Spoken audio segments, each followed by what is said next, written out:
ಪ್ರೀತಿಯ ಮಕ್ಕಳೇ, ನನ್ನ ಹೆಸರು ಶಿವರಾಮ್. ನಾನು ನಿವೃತ್ತ ಶಿಕ್ಷಕ. ಕತೆ ಹೇಳೋದು ನನಗೆ ಒಂದು ಮೆಚ್ಚಿನ ಹವ್ಯಾಸ. ಇವತ್ತು ನಾನು ಮಹಾಭಾರತದ ಒಂದು ಪ್ರಸಂಗವನ್ನು ನಿಮಗೆ ಕಥೆ ರೂಪದಲ್ಲಿ ಹೇಳ್ತೇನೆ.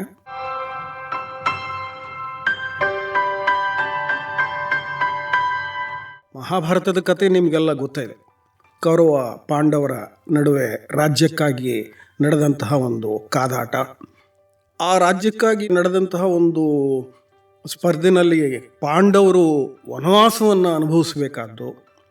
12 ವರ್ಷ ವನವಾಸ, 1 ವರ್ಷ ಅಜ್ಞಾತವಾಸ ಅಂತ ಅವರು ಒಂದು ರೀತಿಯ ಶಿಕ್ಷೆಗೆ ಒಳಪಟ್ಟು ಅವರು ರಾಜ್ಯವನ್ನು ತ್ಯಜಿಸಬೇಕಾಗಿ ಬಂದು ಕಾಡಿನಲ್ಲಿ ಜೀವಿಸಬೇಕಾಗಿದ್ದು. ಇದೆಲ್ಲ ನೀವು ಕೇಳಿರ್ತೀರಿ ನೀವು. ಈಗ ನಾನು ಹೇಳೋ ಪ್ರಸಂಗ ಪಾಂಡವರು ವನವಾಸದಲ್ಲಿ ಇದ್ದಾಗ ನಡೆದಂತಹ ಒಂದು ಘಟನೆ. ಒಂದು ದಿವಸ ಏನಾಗುತ್ತೆ ಅಂದರೆ, ಪಾಂಡವರು ಆಗ ದ್ವೈತವನ ಅನ್ನುವಂತಹ ಕಾಡಿನ ಒಂದು ಭಾಗದಲ್ಲಿ ಇರ್ತಾರೆ. ಒಂದು ಕುಟೀರವನ್ನು ಕಟ್ಟಿಕೊಂಡು ಬೆಳಿಗ್ಗೆ ಒಬ್ಬ ಆಶ್ರಮವಾಸಿ ಬಹಳ ಆತಂಕದಿಂದ ಓಡಿ ಬರ್ತಾನೆ. ಅಲ್ಲಿ ಯುಧಿಷ್ಠಿರನ್ನು ಕಾಣ್ತಾನೆ. ಯುಧಿಷ್ಠಿರನ್ನು ಕಂಡು ಹೇಳ್ತಾನೆ, ನೋಡಪ್ಪ, ನಾವು ಪ್ರತಿದಿನ ಆಶ್ರಮದಲ್ಲಿ ಯಜ್ಞ ಕಾರ್ಯವನ್ನು ಮಾಡಬೇಕಾದ್ರೆ ಅಗ್ನಿಯನ್ನು ಪ್ರತಿಷ್ಠಾಪನೆ ಮಾಡೋದಕ್ಕೆ ಅರಣಿ ಅಂತ ನಾವು ಉಪಯೋಗಿಸ್ತೇವೆ. ಆ ಅರಣಿಯನ್ನು ನಾವು ಒಂದು ದಾರದಲ್ಲಿ ಕಟ್ಟಿ ಮರದ ಒಂದು ರೆಂಬೆಗೆ ತೂಗು ಹಾಕಿದ್ವು. ಇವತ್ತು ಬೆಳಗ್ಗೆ ಒಂದು ಜಿಂಕೆ ಬಂದು ಆ ಮರದ ಎಲೆಗಳನ್ನು ತಿನ್ನುವಾಗ ತನ್ನ ಕೋಡಿನಲ್ಲಿ ಆ ಅರಣಿಯನ್ನು ಸಿಕ್ಕಿಸಿಕೊಂಡು ಓಡಿ ಹೋಗ್ಬಿಟ್ಟಿದೆ ಕಾಡಿಗೆ. ಅರಣಿ ಇಲ್ಲದೆ ನಾವು ಅಗ್ನಿ ಪ್ರತಿಷ್ಠಾಪನೆ ಮಾಡೋ ಹಾಗಿಲ್ಲ. ಅಗ್ನಿ ಪ್ರತಿಷ್ಠಾಪನೆ ಮಾಡ್ದಲೇ ಯಜ್ಞ ಕಾರ್ಯ ಮಾಡೋ ಹಾಗಿಲ್ಲ. ಬ್ರಾಹ್ಮಣರಾದಂತಹ ಆಶ್ರಮವಾಸಿಗಳಾದ ನಮಗೆ ಯಜ್ಞ ಕಾರ್ಯವೇ ಎಲ್ಲದಕ್ಕೂ ಪ್ರಥಮ. ಸೊ ಆದ್ದರಿಂದ ಈಗ ಯಜ್ಞ ಕಾರ್ಯ ನಾವು ನಡೆಸಬೇಕಾದ್ರೆ ಅರಣಿಗಳ ಅಗತ್ಯ ಇದೆ. ಆ ಜಿಂಕೆ ಎತ್ಕೊಂಡು ಹೋಗಿದೆ. ನೀವು ಕ್ಷತ್ರಿಯರು, ನೀವು ಕೂಡಲೇ ಆ ಜಿಂಕೆಯನ್ನು ಹಿಂಬಾಲಿಸ್ಕೊಂಡು ಹೋಗಿ ಅದನ್ನು ಪತ್ತೆ ಮಾಡಿ ಆ ಅರಣಿಯನ್ನು ಅದರಿಂದ ಸಂಗ್ರಹಿಸಿ ನಮಗೆ ತಂದು ಕೊಡಬೇಕು. ಕ್ಷತ್ರಿಯರಾದ್ರಿಂದ ಇದು ನಿಮ್ಮ ಕರ್ತವ್ಯ ಕೂಡ ಅಂತ ಹೇಳ್ತಾನೆ. ಯುಧಿಷ್ಠಿರ ತಕ್ಷಣ ಅವರಿಗೆ ಆಗಲಿ, ನಾವು ನೀವು ಹೇಳಿದ ಕೆಲಸ ಮಾಡ್ತೇವೆ ಅಂತ ಅಭಯದಾನ ನೀಡಿ ತನ್ನ ಸಹೋದರನ್ನೆಲ್ಲ ಕರೀತಾನೆ. ಕರೆದು ಅವ್ರಿಗೆ ವಿಷಯ ಹೇಳ್ತಾನೆ. ಎಲ್ಲರೂ ಕೂಡ ಆಯುಧಗಳ ಸಮೇತ ಕಾಡಿನಲ್ಲಿ ಆ ಜಿಂಕೆಯನ್ನು ಹುಡುಕಿಕೊಂಡು ಹೊರಡ್ತಾರೆ. ಆ ಜಿಂಕೆ ನೀವು ರಾಮಾಯಣದಲ್ಲಿ ಮಾಯಾಮೃಗ ಅಂತ ಕೇಳಿದ್ದೀರಲ್ಲ, ಆ ರೀತಿ ಒಂದು ಸಾರಿ ಕಾಣಿಸ್ಕೊಳ್ತದೆ, ಓಡ್ತದೆ, ಕಣ್ಮರಿ ಆಗ್ತದೆ, ಕಾಣಿಸ್ಕೊಳ್ತದೆ, ಕಣ್ಮರಿ ಆಗ್ತದೆ, ಓಡ್ತದೆ. ಹೀಗೆ ಅದು ಅವರನ್ನು ಕಾಡಿನಲ್ಲಿ ಎಲ್ಲೆಲ್ಲೋ ಯಾವ್ಯಾವುದೋ ದಿಕ್ಕಿನಲ್ಲಿ ಎಷ್ಟೋ ದೂರ ಕರೆದುಕೊಂಡು ಹೋಗ್ಬಿಡ್ತದೆ.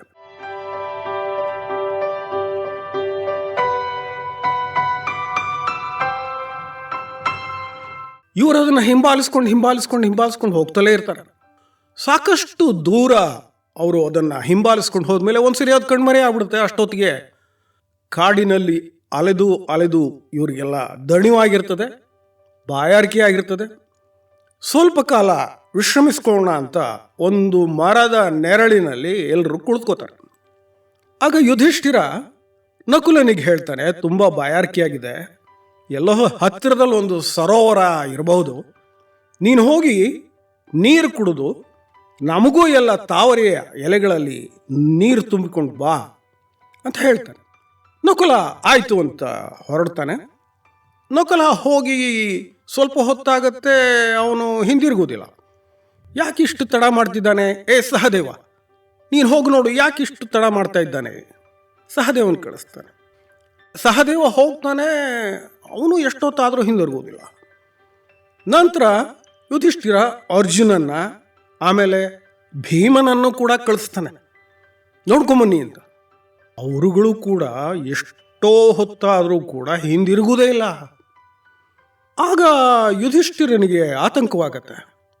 ಇದೇನಿದು, ಇವರು ಇಷ್ಟೊತ್ತಾದರೂ ಹಿಂದಿರುಗಲಿಲ್ವಲ್ಲ, ಏನಾಗಿರಬಹುದು ಅಂದ್ಬಿಟ್ಟು ಅವರು ಹೋದ ದಿಕ್ಕಿನಲ್ಲೇ ಆ ಜಾಡನ್ನು ಅನುಸರಿಸಿಕೊಂಡೆ ಅವನು ಹೋಗ್ತಾರೆ. ಸ್ವಲ್ಪ ದೂರ ಹೋದಾಗ ಅಲ್ಲಿ ಒಂದು ಬಹಳ ದೊಡ್ಡ ಸರೋವರ ಕಾಣಿಸತ್ತೆ.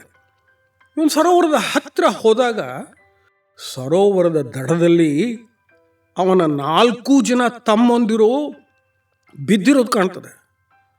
ಆತಂಕದಿಂದ ಭಯದಿಂದ ಹತ್ತಿರ ಹೋಗಿ ಅವರ ದೇಹವನ್ನು ಮುಟ್ಟಿ ನೋಡಿದ್ರೆ ಅವರ ಉಸಿರಾಟ ನಿಂತು ಹೋಗಿ ಅವರ ಪ್ರಾಣವೇ ಹೊರಟೋಗಿದೆ. ಯುಧಿಷ್ಠಿರನಿಗೆ ಆಘಾತವಾಗಿಬಿಡ್ತದೆ. ಏನಿದು, ನನ್ನ 4 ಜನ ತಮ್ಮಂದರು ಎಲ್ಲರೂ ಸತ್ತು ಹೋಗ್ಬಿಟ್ಟಿದ್ದಾರಲ್ಲ, ಯಾಕೆ, ಏನಾಯ್ತು? ದೇಹ ನೋಡಿದ್ರೆ ದೇಹದ ಮೇಲೆ ಎಲ್ಲೂ ಒಂದು ಗಾಯದ ಗುರುತೂ ಇಲ್ಲ.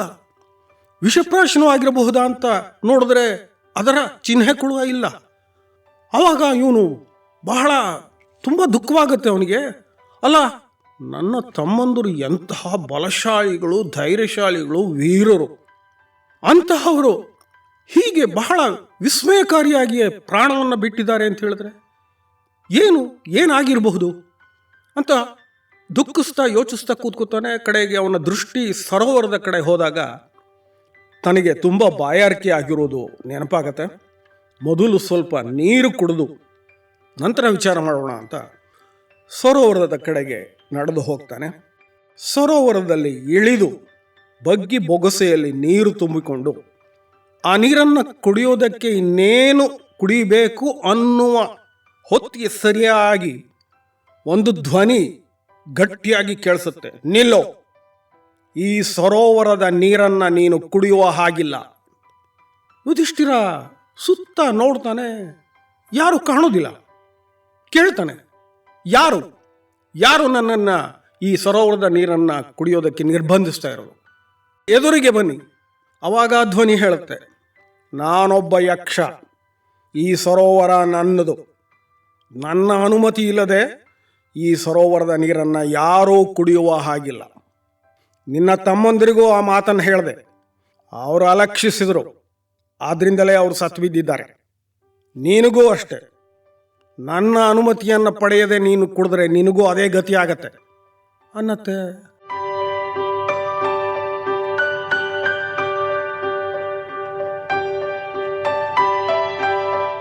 ಆಗ ಯುಧಿಷ್ಠಿರ, ಓ ಹೌದೇ, ಆಯಿತು, ಈಗ ನನಗೆ ತುಂಬ ಬಾಯಾರಿಕೆ ಆಗಿದೆ, ಮೊದಲು ಸ್ವಲ್ಪ ನೀರು ಕುಡಿಯೋದಕ್ಕೆ ಅನುಮತಿ ಕೊಡು ಅಂತ ಕೇಳ್ತಾನೆ. ಆವಾಗ ಯಕ್ಷ ಹೇಳ್ತಾನೆ, ಮೊದಲು ನೀನು ನಾನು ಕೇಳುವ ಪ್ರಶ್ನೆಗಳಿಗೆ ಸರಿಯಾಗಿ ಉತ್ತರಗಳನ್ನು ಹೇಳು. ಆ ಉತ್ತರಗಳಿಂದ ನನಗೆ ತೃಪ್ತಿಯಾದರೆ ನಾನು ನಿನಗೆ ನೀರು ಕುಡಿಯೋದಕ್ಕೆ ಅನುಮತಿ ಕೊಡ್ತೇನೆ ಅಂತಾನೆ. ಆಗ ಯುಧಿಷ್ಠಿರ ವಿಧಿ ಇಲ್ಲದೆ, ಆಯಿತು, ಅದೇನು ನಿನ್ನ ಪ್ರಶ್ನೆಗಳು ಅಂತ ಕೇಳ್ತಾನೆ. ಮುಂದೆ ಯಕ್ಷ ಮತ್ತು ಯುಧಿಷ್ಠಿರ ಇವರಿಬ್ಬರ ನಡುವೆ ಪ್ರಶ್ನೋತ್ತರಗಳು ನಡೀತವೆ. ಯಕ್ಷ ಕೇಳುವ ಪ್ರಶ್ನೆಗಳು, ಅದಕ್ಕೆ ಯುಧಿಷ್ಠಿರ ನೀಡುವ ಉತ್ತರಗಳು, ಇವು ಬಹಳ ಮಹತ್ವದ ಸಾಮಾಜಿಕ ಮತ್ತು ಧಾರ್ಮಿಕ ಮೌಲ್ಯಗಳನ್ನು ಒಳಗೊಂಡಿದೆ. ನೀವೆಲ್ಲ ಗಮನ ಇಟ್ಟು ಈ ಪ್ರಶ್ನೆ ಉತ್ತರಗಳನ್ನು ಕೇಳಿಸ್ಕೊಳ್ಳಿ. ಕೇಳ್ತಾನೆ ಮೊದಲು ಯಕ್ಷ. ನೋಡಿ, ಅವನು ಕೇಳುವ ಪ್ರಶ್ನೆ ಹೇಗಿದೆ, ಭೂಮಿಗಿಂತ ತೂಕವಾದದ್ದು ಯಾವುದು? ಅದಕ್ಕೆ ಯುಧಿಷ್ಠಿರ ಕೊಡುವ ಉತ್ತರ, ಭೂಮಿಗಿಂತ ತೂಕವಾದದ್ದು ತಾಯಿ ಅಂತಾನೆ. ನಂತರ ಯಕ್ಷ, ಅಂತರಿಕ್ಷಕ್ಕಿಂತ ಎತ್ತರವಾದದ್ದು ಯಾವುದು ಅಂತ ಕೇಳ್ತಾನೆ.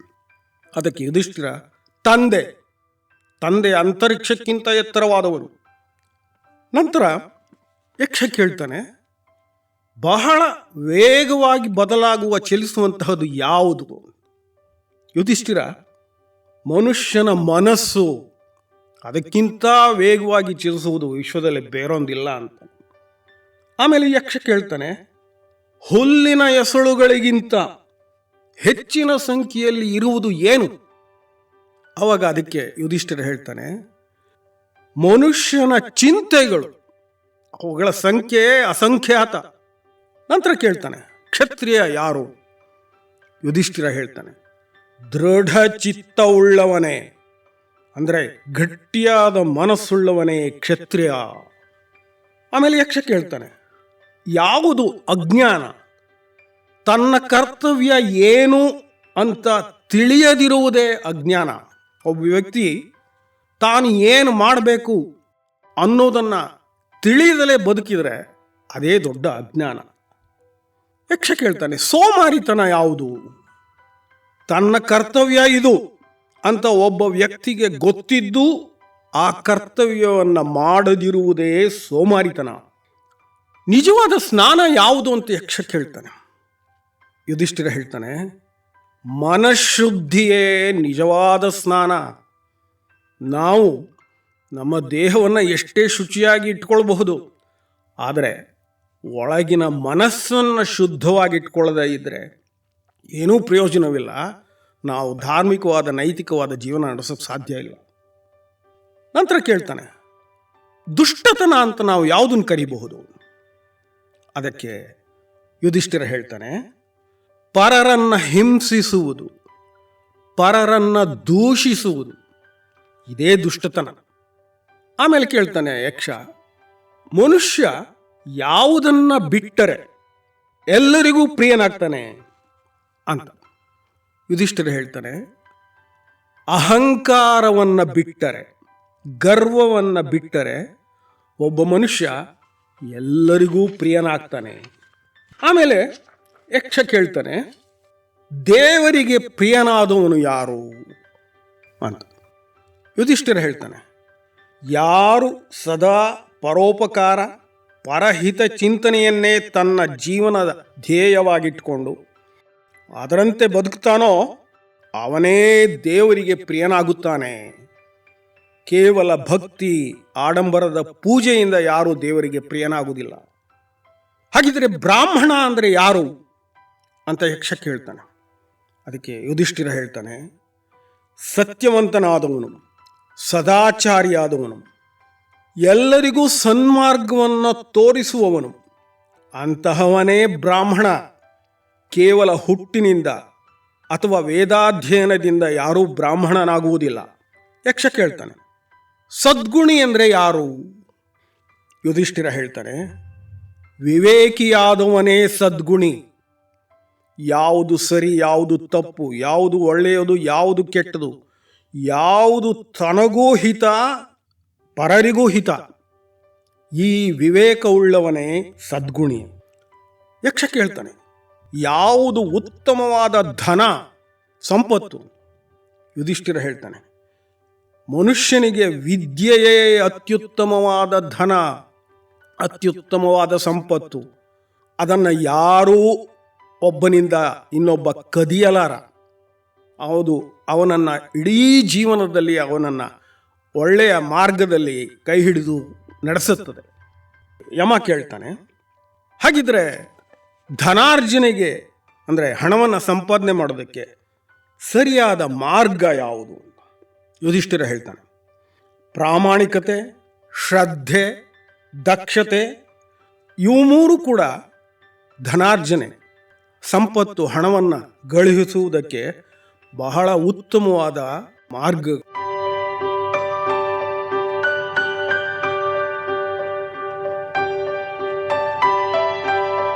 ಇದೇ ರೀತಿಯಾಗಿ ಆ ಯಕ್ಷ ಯುಧಿಷ್ಠಿರನಿಗೆ ಇನ್ನೂ ಹಲವಾರು ಪ್ರಶ್ನೆಗಳನ್ನು ಕೇಳ್ತಾನೆ.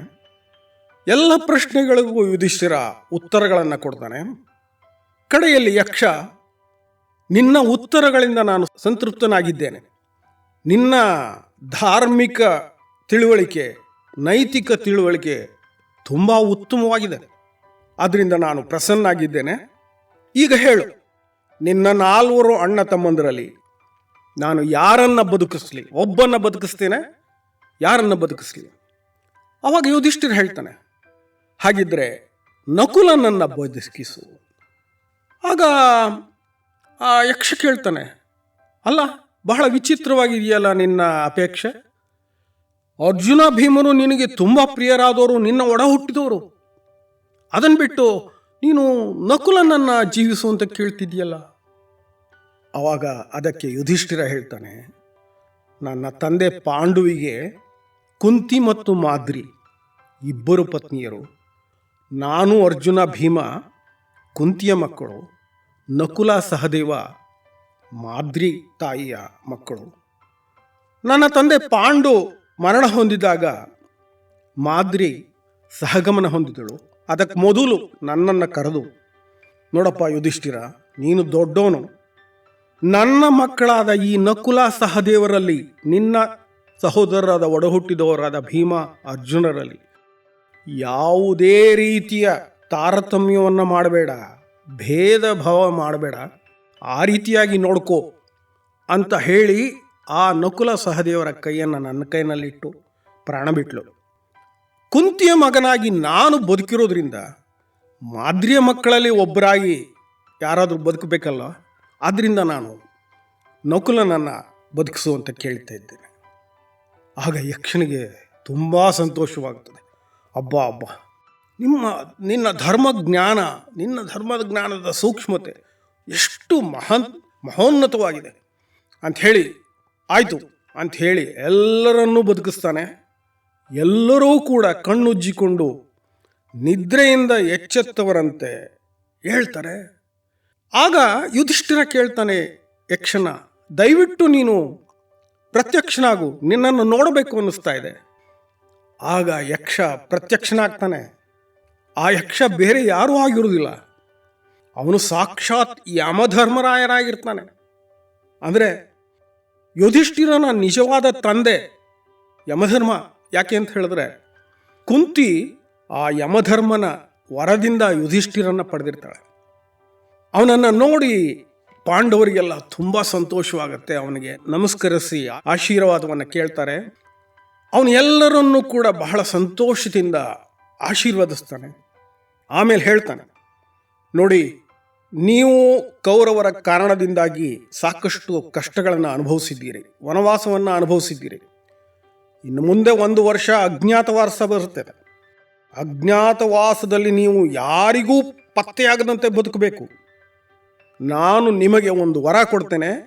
ಅಜ್ಞಾತವಾಸದಲ್ಲಿ ನೀವು ಯಾವುದೇ ವೇಷದಲ್ಲಿದ್ದರೂ ಕೂಡ ಯಾರೂ ನಿಮ್ಮನ್ನು ಪತ್ತೆ ಹಚ್ಚಕ್ಕೆ ಸಾಧ್ಯವಿಲ್ಲ. ಆ ರೀತಿಯ ವರವನ್ನು ಕೊಟ್ಟಿದ್ದೇನೆ. ಹೋಗಿ ಎಲ್ಲರೂ ಸುಖವಾಗಿ ಬಾಳಿ. ಆ ಜಿಂಕೆಯ ರೂಪದಲ್ಲಿ ಬಂದು ಋಷಿಯ ಆಶ್ರಮದಿಂದ ಅರಣಿಯನ್ನು ಹೊತ್ಕೊಂಡು ಬಂದಿದ್ದು ನಾನೇ.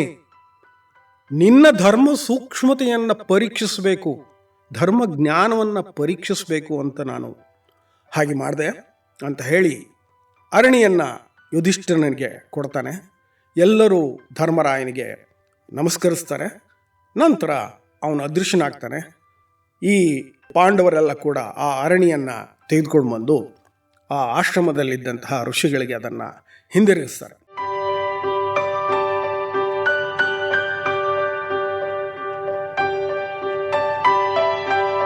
ಸೊ ಇದು ಮಹಾಭಾರತದಲ್ಲಿ ಬರುವಂತಹ ಯಕ್ಷ ಪ್ರಶ್ನೆ ಅನ್ನುವಂತಹ ಬಹಳ ಮುಖ್ಯವಾದಂಥ, ಅದು ಪಾಂಡವರು ವನವಾಸದಲ್ಲಿ ಇದ್ದಾಗ ನಡೆದಂತಹ ಒಂದು ಘಟನೆ, ಒಂದು ಬಹಳ ಮುಖ್ಯವಾದ ಪ್ರಸಂಗ.